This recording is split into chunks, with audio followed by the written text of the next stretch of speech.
I am hearing that to close out today, we have an interview with Brian F. And we got to hear a couple words from him, who's the team captain of Team Street Fighter V. And we did get a chance to actually see Brian play, as well as some other people. How you doing, Brian? I am doing fantastic. Listen, it was a hard day's work of cheerleading, making some lobbies, ensuring the whole team was coordinated to get in there and play.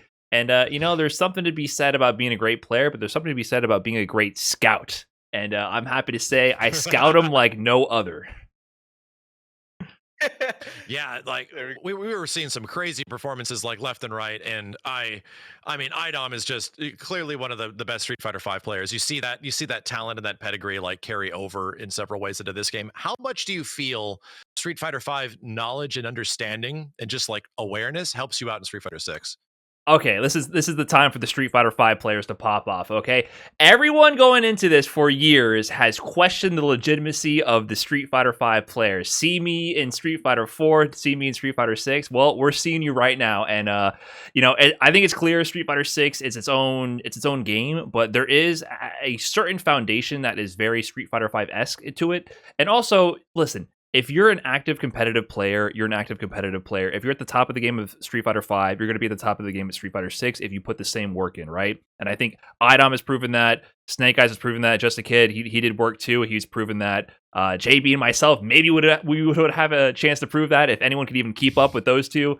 So yeah, I don't really think it matters the game. If you're active at the top of the scene, especially Street Fighter 5, it's the closest game to Street Fighter 6. There's a nugget in there of how like the frame traps, the frame data, the certain flow before the drive system is incorporated, and that situational awareness, it's very similar to a degree. And then Street Fighter 6 kind of just cranks it up with the drive system to another level. So yeah, I mean, it's tough to not be active for a whole generation of fighting games and come back and win. So if those people who have been winning, Idom's been winning, they're going to keep winning. It's real skill. They put in the work. You're right, Brian. It's a pleasure to meet you and to finally talk to you, man. But there was a name you brought up that we've been saying a lot of names today. I just want to say that Snake Eyes was marvelous on screen today. That man was poetry in motion. But Brian, in this brand new version of Street Fighter, my question to you is, what is the most, I would say, challenging thing when it comes to bettering yourself at this game? What are you hitting the lab with right now as you're learning SF6? Yeah, I mean, I think there's a certain talent that comes with learning new fighting games, and that's something that I struggled with going from 4 to 5.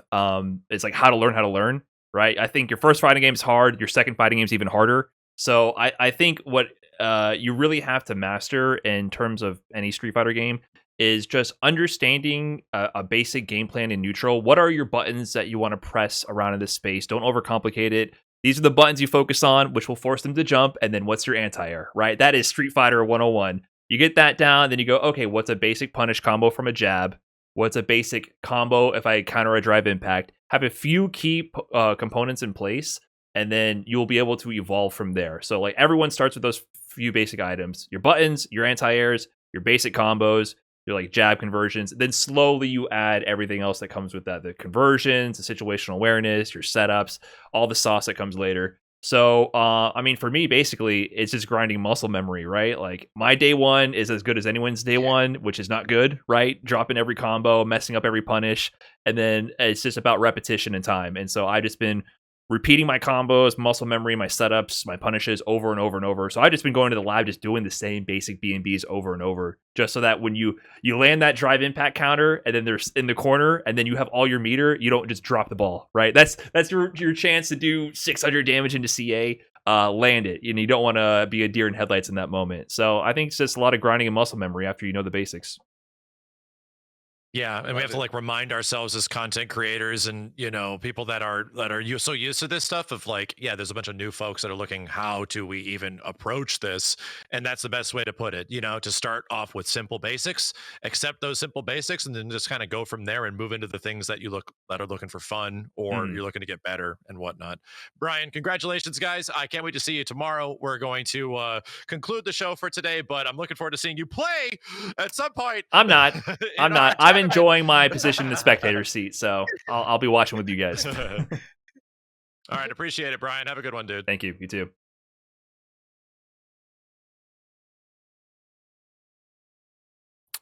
Okay. I'm going to hang up. All right. I think I survived the interview.